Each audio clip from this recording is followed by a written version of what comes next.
নমস্কাৰ আপোনালোক সকলোকে পুনৰবাৰ টাৰ্গেট কম্পিটিটিভ এক্সামৰ অন্যটি নতুন ভিডিঅ'লৈ স্বাগতম জনাইছোঁ। আজি আমি এই ভিডিঅ'ত আপোনালোকৰ লগত অসমৰ কলা আৰু সংস্কৃতিৰ 20টা গুৰুত্বপূৰ্ণ প্ৰশ্নোত্তৰৰ বিষয়ে আলোচনা কৰিব ওলাইছোঁ। আৰু এইটো হৈছে অসমৰ কলা সংস্কৃতিৰ পাৰ্ট 2ৰ ভিডিঅ'। আৰু যদি আপোনালোকে পাৰ্ট 1ৰ ভিডিঅ' চোৱা নাই তেনেহ'লে ডেছক্ৰিপশ্যন বক্সত লিংক দিয়া আছে, আপোনালোকে তাত গৈ চেক কৰি ল'ব। আৰু এনেধৰণৰ নতুন ভিডিঅ'ৰ আপডেটসমূহ পাবৰ বাবে টাৰ্গেট কম্পিটিটিভ এক্সাম চেনেলটো ছাবস্ক্ৰাইব কৰি ল'ব আৰু যিমান পাৰে বন্ধু বান্ধৱীসকলৰ মাজত শ্বেয়াৰ কৰি দিব। তেন্তে বলক আজিৰ ভিডিঅ'টো আমি আৰম্ভ কৰোঁ। Question number 1. The second Assamese film Indramaloti was released in the year. দ্বিতীয়খন অসমীয়া চলচ্চিত্ৰ ইন্দ্ৰমালতী কেতিয়া মুক্তি লাভ কৰে?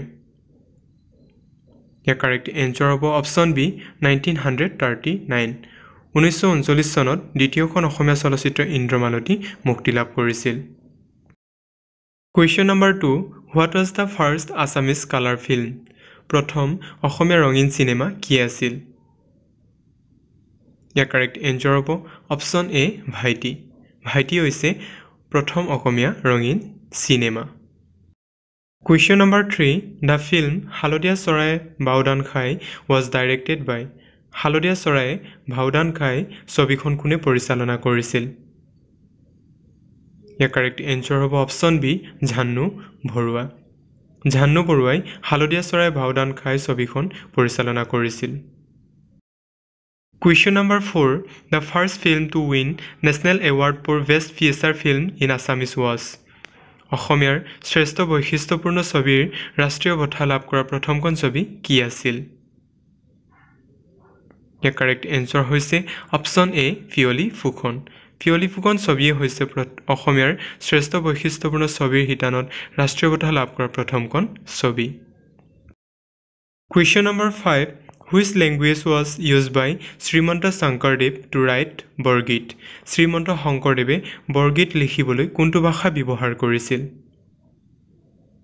ইয়াৰ কাৰেক্ট এনচাৰ হৈছে অপশ্যন বি ব্ৰজাৱলী। শ্ৰীমন্ত শংকৰদেৱে বৰগীত লিখিবলৈ ব্ৰজাৱলী ভাষাৰ প্ৰয়োগ কৰিছিল।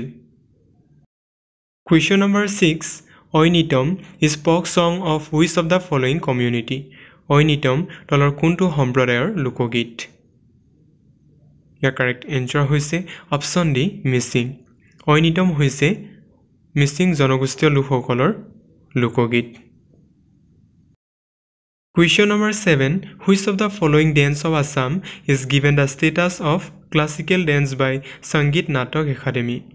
অসমৰ তলৰ কোনটো নৃত্যক সংগীত নাটক একাডেমীৰ দ্বাৰা শাস্ত্ৰীয় নৃত্যৰ মৰ্যাদা দিয়া হৈছে?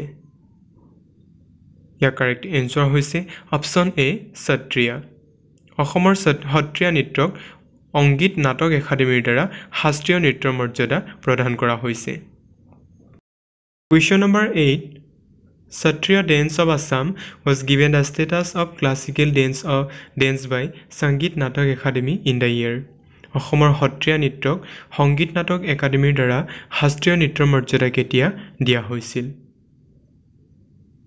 ইয়াৰ কাৰেক্ট এনচাৰ হৈছে 2000। 2000 চনত অসমৰ সত্ৰীয়া নৃত্যক সংগীত নাটক একাডেমীৰ দ্বাৰা শাস্ত্ৰীয় নৃত্যৰ মৰ্যাদা প্ৰদান কৰা হৈছিল। Question number 9. Deodhani is a folk dance of which of the following community? Deodhani তলৰ কোনটো সম্প্ৰদায়ৰ লোকনৃত্য?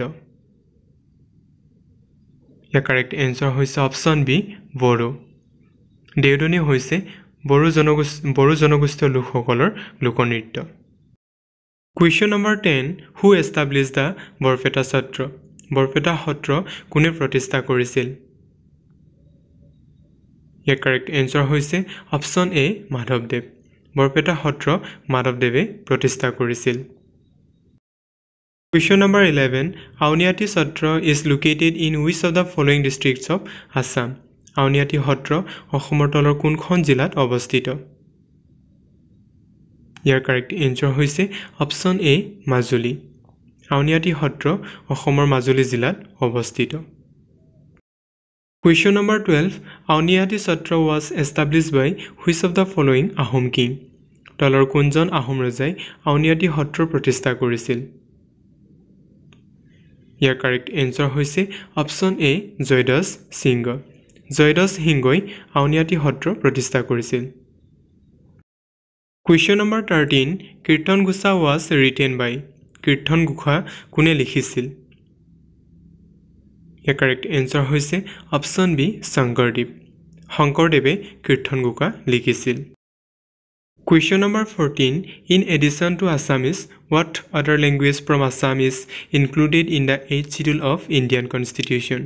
অসমীয়াৰ উপৰিও অসমৰ পৰা আন কি ভাষা ভাৰতীয় সংবিধানৰ অষ্টম সূচীত অন্তৰ্ভুক্ত কৰা হৈছে ইয়াৰ কাৰেক্ট এনসাৰ হৈছে অপশন এ বড়ো অসমীয়াৰ উপৰিও অসমৰ বড়ো ভাষাক ভাৰতীয় সংবিধানৰ অষ্টম সূচীত অন্তৰ্ভুক্ত কৰা হৈছে Question number 15. Satriya dance was introduced by Sattriya নৃত্যৰ প্ৰৱৰ্তন কোনে কৰিছিল ইয়াৰ কাৰেক্ট এনসাৰ হৈছে অপশন এ শংকৰদেৱ শংকৰদেৱে সত্ৰীয়া নৃত্যৰ প্ৰৱৰ্তন কৰিছিল Question number 16. Who translated the Ramayana into Assamese for the first time? কোনে প্ৰথমবাৰৰ বাবে ৰামায়ণ অসমীয়ালৈ অনুবাদ কৰিছিল ইয়াৰ কাৰেক্ট এনসাৰ হৈছে অপশন সি মাধৱ কণ্ডলী মাধৱ কণ্ডলীয়ে প্ৰথমবাৰৰ বাবে ৰামায়ণ অসমীয়ালৈ অনুবাদ কৰিছিল Question number 17. The Namghosa was written by Namghosa কোনে লিখিছিল ইয়াৰ কাৰেক্ট এনসাৰ হৈছে অপশন বি মাধৱদেৱ মাধৱদেৱে নামঘোষা লিখিছিল Question number 18. জন্ম ৰহস্য is a devotional book of জন্ম ৰহস্য এখন কাৰ ভক্তিমূলক গ্ৰন্থ ইয়াৰ কাৰেক্ট এনসাৰ হৈছে অপশন বি মাধৱদেৱ জন্ম ৰহস্য মাধৱদেৱৰ এখন ভক্তিমূলক গ্ৰন্থ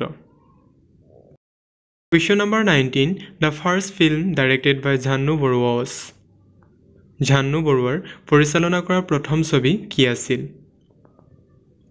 ইয়াৰ কাৰেক্ট এনসাৰ হৈছে অপশন এ অপৰূপা অপৰূপা হৈছে জাহ্নু বৰুৱাই পৰিচালনা কৰা প্ৰথমখন ছবি Question number 20. Who was the first Assamese woman to be awarded by the Sangeet Natak Academy? Sangeet Natak Academy বঁটা লাভ কৰা প্ৰথম অসমীয়া মহিলা কোন আছিল ইয়াৰ কাৰেক্ট এনসাৰ হৈছে অপশন এ প্ৰতিমা পাণ্ডে বৰুৱা প্ৰতিমা পাণ্ডে বৰুৱা হৈছে সংগীত নাটক একাডেমীৰ দ্বাৰা বঁটা লাভ কৰা প্ৰথম অসমীয়া মহিলা ধন্যবাদ আপোনালোকে ভিডিওটো হেকলৈকে চোৱাৰ বাবে আশা কৰোঁ আজিৰ ভিডিঅ' প্ৰশ্নোত্তৰ বিশ্লেষণে আপোনালোকক নিশ্চয়কৈ অনাগত দিনত হ'বলগীয়া এডিআৰই আসাম পুলিচ আদি বিভিন্ন ধৰণৰ পৰীক্ষাত যথেষ্টখিনি সহায় কৰিব আৰু এনে ধৰণৰ নতুন নতুন ভিডিঅ'ৰ আপডেটসমূহ পাবৰ বাবে টাৰ্গেট কম্পিটিটিভ এক্সাম চেনেলটো ছাবস্ক্ৰাইব কৰি ল'ব আৰু যিমান পাৰে বন্ধু বান্ধৱীসকলৰ মাজত শ্বেয়াৰ কৰি দিব ধন্যবাদ